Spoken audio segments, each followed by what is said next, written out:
Hello everybody and welcome to Mr. Stansfield's Education Videos. This is a short video on making a contact sheet. If you want a little bit more detail and going through step by step, I have another longer video. This is going to be the really short and quick way to make a contact sheet. So we're in Bridge. Step one is to select all. Command A is the shortcut key on a Mac. So let's go ahead and Command A. Then we're going to go to Tools, Photoshop, Contact Sheet.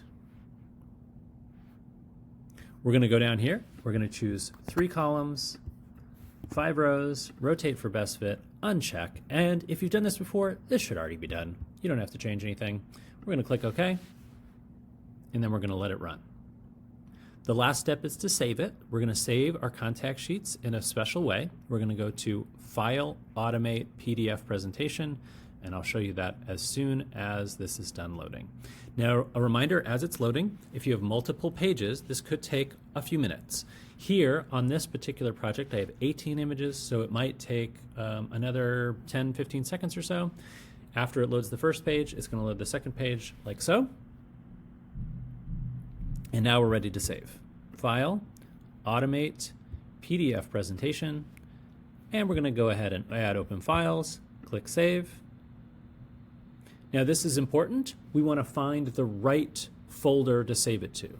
The default is the Documents folder. We're going to save it to whichever folder we're working in. In this case, it's the Light and Shadow folder, so find that folder. You should see my drive in the favorites over here. Find the folder and save it.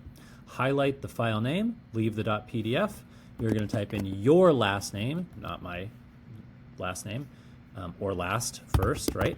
I'm typing in last first, but you should put your last name, your first name, and then the project. In this case, it's Light and Shadow, but whatever the project is, and then -CS. I like to do -CS so I know it's a contact sheet. Don't change the file extension. Click Save, and then Save PDF. The last step is to close these windows without saving. I think the quickest way to do that is to go up here to File. We're going to go up here to Close All, and then we're going to Apply to All and Don't Save. So that will close all of the pages that are open without saving. And we're done.